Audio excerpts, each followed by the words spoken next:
All right, we are going to go ahead and get started today. I do want to start by introducing myself. My name is Hallie, and I am one of the credit union accredited financial wellness coaches at Alive Credit Union. Alive is one of our local not for profit financial institutions in Jacksonville, Florida, and we take pride on inspiring financial wellness in all of our members' lives. So, today I have a really fun presentation for you just to help with your overall financial wellness. And that is, have you seen my budget? It's a 5-step spending plan. And hopefully by the end of this webinar, you'll be prepared to create your own spending plan. Just some quick housekeeping. I will have the chat on for this. If you're watching the replay, you won't be able to see the chat, but that's okay. If you ever have any questions, feel free to reach out to any of our representatives at Alive Credit Union. So, a few quick words of wisdom. I love this quote so much. It's from Benjamin Franklin. A penny saved is a dollar earned, which is so helpful when you're thinking about creating a spending plan. Just remembering that every single time you're saving that penny, it can become something much larger. And then from Jay Wesley, make all you can, save all you can, give all you can. So let's do a quick check in. Are you currently spending more than you make? Maybe you've been living beyond your means, or you pay yourself last. Sometimes maybe we're charging items instead of saving for them, or you've considered creating an emergency fund, but you failed to actually have one. Or maybe you're just spending uncontrollably, and that is okay. If you identify with any of these questions, it's actually a lot more common than you think. You're not alone. So, especially right now, with things a little bit tighter in everybody's finances with inflation and the economy, it's completely normal. And I'm hoping that by the end of today, you'll be supplied with the tools to be able to navigate that. So, what are the benefits to creating a spending plan or a budget? Well, a spending plan is just going to help you manage your money. And with money management, you're going to get peace of mind. You're going to have a better quality of life because you're no longer going to be under this house of stress, worrying about bills coming in, bills coming out, or maybe thinking in the back of your head, I'll deal with my credit card debt one day, or I'll deal with my student loan debt one day, or maybe one day I'll be able to get out of renting and own. And instead, you'll have an actionable plan that you can hold yourself accountable for. And just like with anything else, maybe that's weight loss or dieting, or maybe that's physical activity. Maybe you're training for a marathon. Anything you do in life, you're going to have a plan of action. So, this is just your plan of action for your finances. So, before you create any kind of plan of action, you need to know where you're going. And I did have an entire webinar last month on setting smart financial goals. So, if you haven't seen that, the replay is available on our YouTube channel as well as at alivecu.coop under our financial coaching tab. And you can go back and watch that and really learn how to make a smart goal in depth with me. But just as a basic understanding, a SMART goal is a goal that's realistic because a realistic goal means you're more likely to complete the goal, right? Um, and it's going to be measurable, it's going to be relevant, and you're going to have a time. So here's a perfect example of a SMART goal. So here you see they've created a statement. I am saving $1,200 this year to pay off my credit card debt. Don't we all wish that our credit card debt was only 1,200? I'm saving $100 a month. I'm saving $25 a week. I'm saving $3.57 a day. I'm not somebody particularly who identifies well with saving per day, but per week or bi-weekly, having that plan and holding yourself accountable is really important. So, what kind of goals are you going to have before you make your spending plan? You need to have a short term goal that's going to be somewhere within the next 6 to 12 months, and an intermediate goal, which will be anywhere in between the next 1 to 5 years, and then your long term goals. These are 5 years away, but could be much longer than that. So, what's our game plan? We're going to treat each one of those types of goals separately, and we have to do this all before we create a budget. So we're going to budget for our short-term goals. Those are going to be, again, those 6 to 12 months. We're going to save for the intermediate goals, which is 12 months to 5 years. And then we're going to invest for our long-term goals. But we can't do any of that um, and make it actually happen unless we have a plan of how to make it happen. So that's where our spending plan is going to come in. If you're just joining us now, I do have the chat on. So if you have any questions during the presentation, you can drop your message over in the chat and I'll definitely get to it when I can. So your spending plan is going to be your playbook. It's going to be what you're going to reference anytime you are preparing to make a move or a journey in life, maybe a life change, maybe you're pregnant, maybe you just got engaged, maybe you just got divorced, or you just bought a new house, or you're trying to sell your house. This is when you're going to look at your playbook or your spending plan and evaluate your day-to-day personal finances.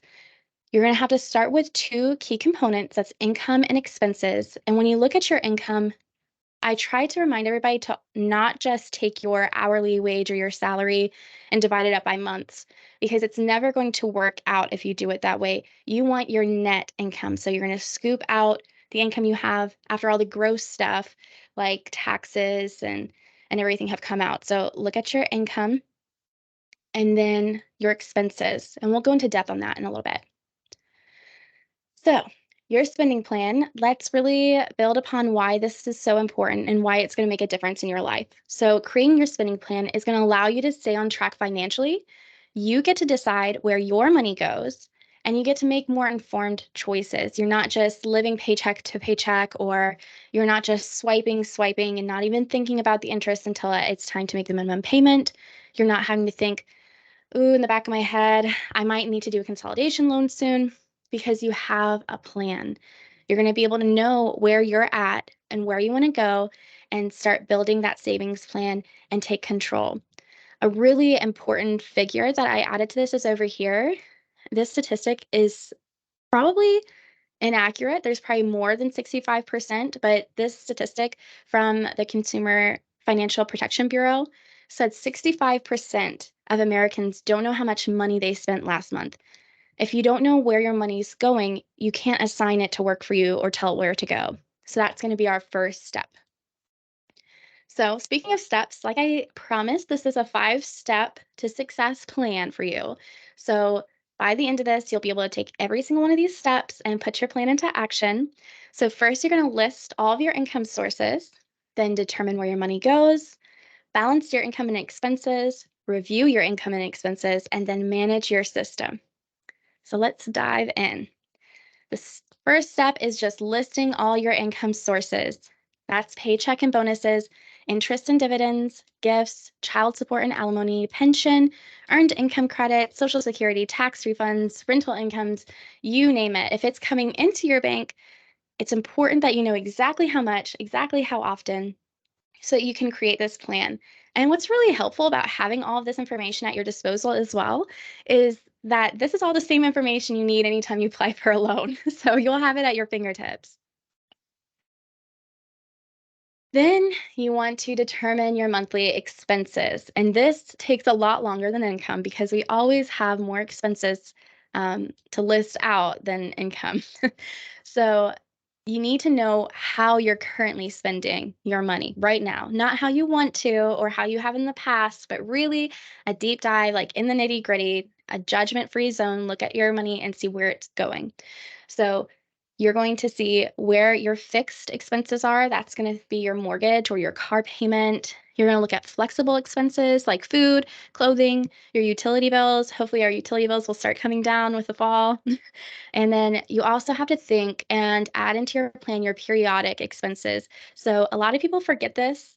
Um, it's a big one for insurance, but we can put that on a monthly plan. Usually, one that we can't put on a monthly plan is that property tax. So making sure that we're aware of when this is due, how much we need to save up, if we have it set aside or not, is a really big deal. We actually had a huge influx this year at Alive of people applying for loans, personal loans, to make their tax payments, which is pretty scary stuff. You don't want to have to go into debt to pay something like that. So that's why it's really important that we build it into our spending plan. So there's different buckets that I think of when I think of expenses. Your first bucket is the one that you have to meet, and that's your necessary. That's your basic needs, and you can't budge on them. You have to have shelter and food and utilities. You need to have insurance, especially medical care insurance, um, debt repayment, and of course, like I said, taxes.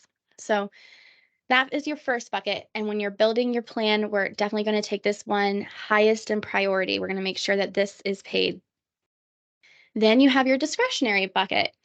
And discretionary and personal are different. So we'll go into that in a little bit. But in your discretionary bucket, this is where you're going to have usually a discretionary bucket is a savings account. So this bucket has your vacations, entertainment, maybe you're going to the Beyonce concert, special clothing, um, special events and items. This isn't something that you need for your survival, maybe for your quality of life or mental health.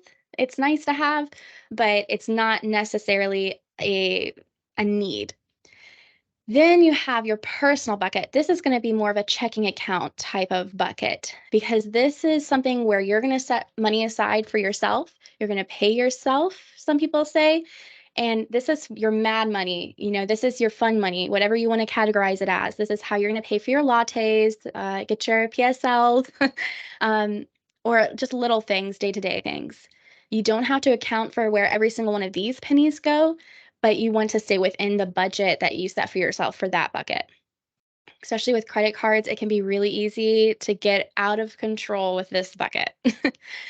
Miscellaneous is, again, going to be more of a savings account type of bucket because it's going to be unplanned expenses. Think if your car breaks down, if you get a hole in your tire, if your AC unit goes out, you want to think of this as your emergency fund. So the the danger with having a miscellaneous savings account is without assigning a duty for that money, it can easily become a catch-all. So when you run out of personal or discretionary, sometimes people go, "Oh, I don't have it here, I don't have it here, so I'm just gonna spend this." And it doesn't work like that. Then when the big emergency happens, you're not prepared. And one way to keep all four of these separate is you can have different accounts. You can have multiple checking accounts, you can have multiple savings accounts, or you can even have multiple financial institutions. A lot of people don't think about that, but especially when you're in this category here, um, sometimes it's nice to have your emergency savings at a different bank so you can get to it if you need to, but it's not right there in your face, so it's harder to spend. So let's talk about tracking. No matter what method works for you, the most important thing to hold yourself accountable and make sure that your plan is working is tracking. I know it's not fun, but it'll make a huge difference in your financial wellness. So there's a couple different methods here that I list. A lot of them are pretty self-explanatory. So the receipt method is literally keeping your receipts and sitting down at the end of the month and tracking if you stayed within your budget. I cannot do this. This is a lot of pieces of paper, and I'm going to forget the receipt. This is how traditional accounting is done for businesses. My husband does this. I cannot do this. It's not how my brain works. But it is an effective method, and if that's what works for you, that's great. The envelope method was made really popular by, I always get his name wrong and I say Gordon Ramsay because that's the chef, but it's made popular by one of the financial gurus out there where you literally take an envelope and you label what you want that cash to be used for. The problem with envelopes is not many places are we paying cash payments to any longer. They do have apps that do this now, same kind of category where you set up different accounts. They're called envelope method or envelope savings apps. So if that works for you, this is really good for somebody who's in crisis mode. So you literally are living paycheck to paycheck and you have no idea where the money's going. You see where it is and you see where you're taking it and going. And for places that don't take cash payments, people go and they take their cash and they buy money orders and do the same kind of tracking. Another way is a checkbook ledger. A lot of times our parents or grandparents did this. It's not as popular now, but that's when you literally list out your income and then expense by expense by expense, and you literally write it out. And then at the end of the month, you compare your ledger that you've created to your statement. And that's something that's been used by people for forever and works really well. My preferred method is app because anytime that I'm paying for anything, I'm usually using my Apple Wallet because your Apple Wallet, fun fact, is a little bit more secure than using a traditional credit or debit card. But I just have my app ready, and whenever I make a purchase, I'm there at the checkout, and it takes me 30 seconds. I type in what I spent, and I hit save, and that's it. Then once a week, I can sit down and look at it and make sure that I stayed within my goal. And it's really like exciting when you do better than what you thought. So there's also software. So a lot of these also have apps now, but if you're somebody who prefers to sit down at a computer, or if you're somebody who prefers to use your tablet, you can use Excel, Quicken, or My Money Works. And again, they're all basically the same. They're just entering in how much money you had come in and then where you spent your money line by line by line. So the third step, after you know what your income is, what your expenses are, where your money went, and you've tracked it all out, you want to make sure everything balances. So knowing where your cash is flowing, which is kind of what we're going to be doing in that tracking, is going to be the biggest part of balancing. You're going to match your income with the expenses and assign a duty for every single penny so that your money is working for you. You have two basic concepts here, and it is very basic. If your income is greater than your expenses, then you're ready to save more. If your expenses are greater than your income right now, that's when it's time for us to make changes and evaluate things. There's a lot of things we can't cut out, but there are things that we can adjust. So our next step is going to be creating a cash flow statement. And if you do absolutely nothing else from this, if you can just do this part, it'll make a big difference in your life.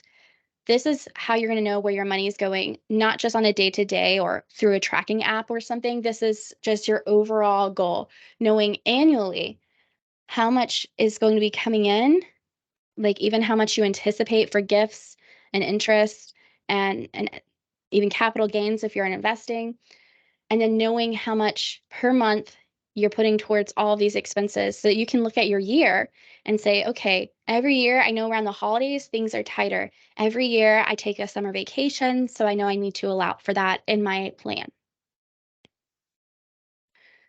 When you're trying to balance everything out, this is my favorite guideline. You don't necessarily need to use this one. You can edit it, but this one I think is the smartest as far as like we were talking about smart goals.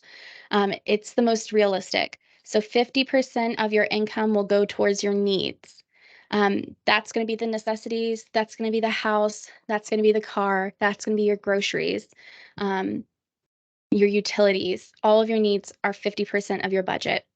If your needs are going over 50%, you may need to reevaluate. Maybe you find a different service provider.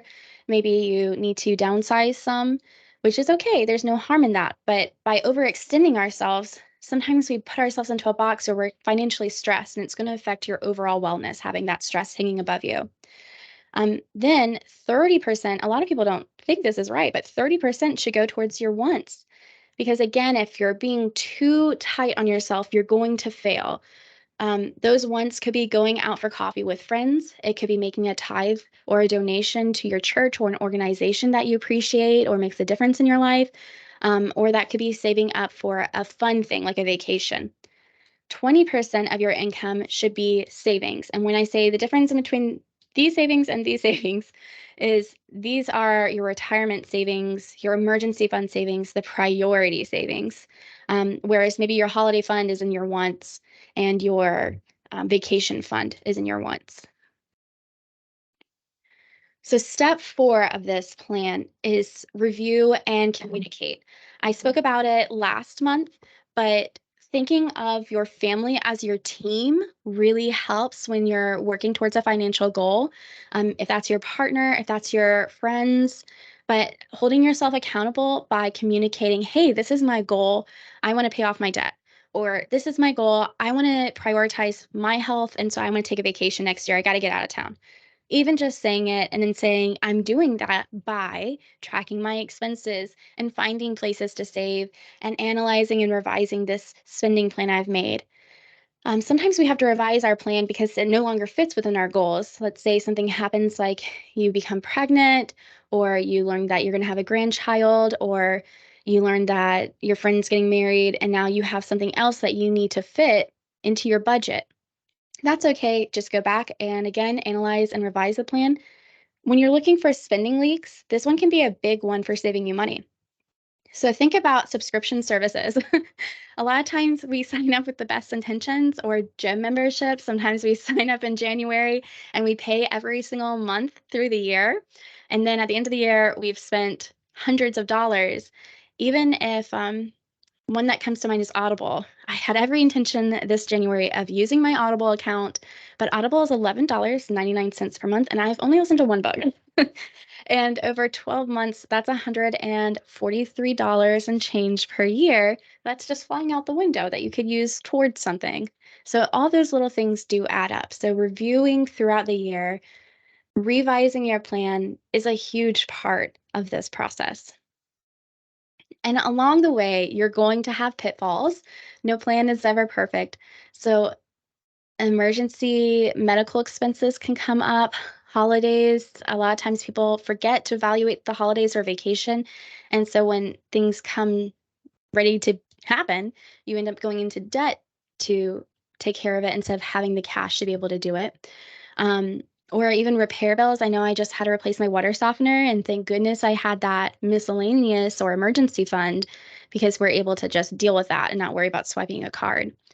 Um, the same with auto accidents. Auto accidents can make a huge difference in your life. Not only could you be injured, but you don't have a vehicle that works any longer. Maybe you don't have a low deductible, or maybe even after your deductible and after your insurance, not everything's going to be met.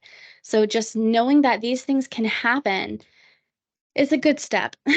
Just acknowledging that they happen. But to prepare for that, having that miscellaneous or emergency fund is the biggest help for your pitfalls.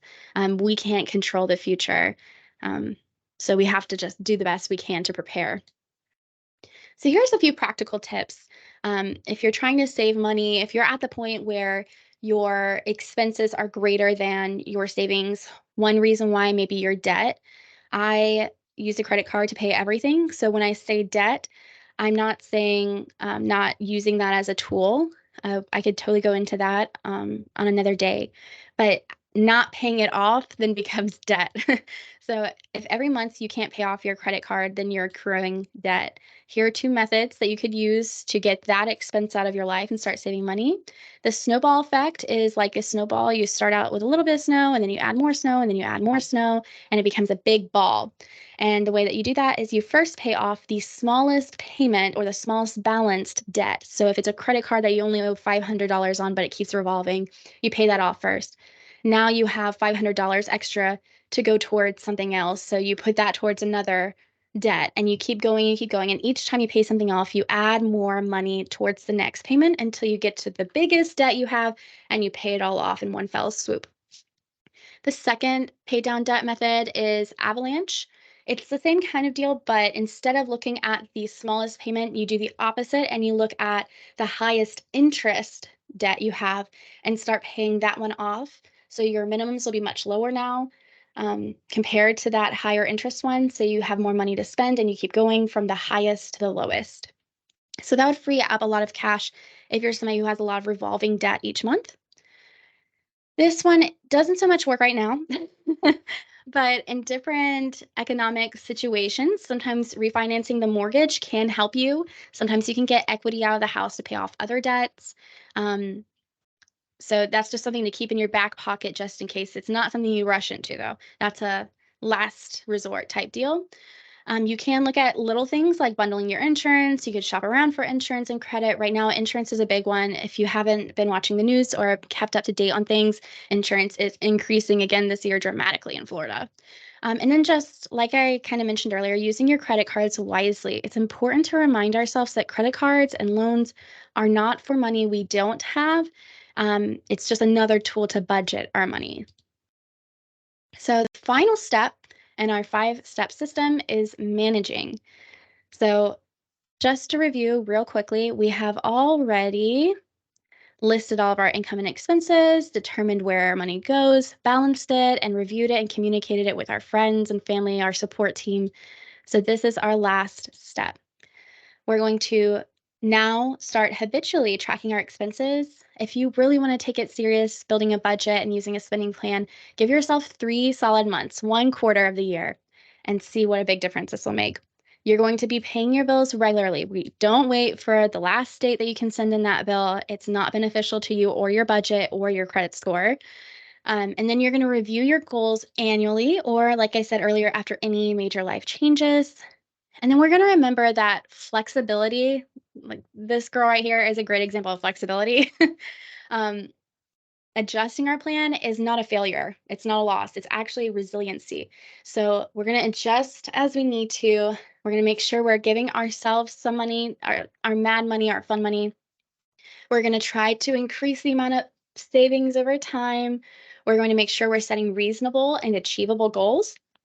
And sometimes we look at our goals and maybe we thought that it was a smart goal to start, but maybe it's time to reevaluate. So we don't have to let go of our dream. Maybe we just delay it a little bit, not stop, not a pause, even just a little bit further out. So, my goal for everybody who watches this is that you develop a personal action plan, your personal spending plan now, like tonight. Sit down and do it while it's all fresh in your mind and you feel excited about it, because it is a little bit of a taxing event, but it is so worth it. You're going to feel that financial freedom and you're not going to be so stressed about making ends meet. So you're going to sit down, and maybe you've done all this, but you haven't identified your spending leaks. Look at that tonight. Sit down and look and see, how many subscription services are you using? Do you have HBO Max and Prime TV and Netflix and Hulu and Disney Plus, and maybe one you're not using or haven't used in months? And cancel that. And that's going to save you a little bit. And doing that here and there, maybe you realize, oh my gosh, I'm reloading the Starbucks app every other day. So slowing down those leaks is going to help you. Then just really intentionally setting SMART goals. And again, you can go back and watch that SMART goal webinar from last month, watch the replay, and make sure that we're making sure that we're being realistic. There's no dream that's too big, but there is a dream that you can't reach. You're going to create your spending plan, you're going to start tracking, and then just audit yourself and review. And you've got this. So I want to say thank you to everybody for joining me today. Please remember that Alive is here to help you reach your financial wellness. No matter where you are, we can meet you. We have free financial coaches and different products and services to help you get where you're going. So if you ever need any assistance, you can reach out to me directly. My name is Hallie, or you can reach anybody at Alive at www.alivecu.coop, or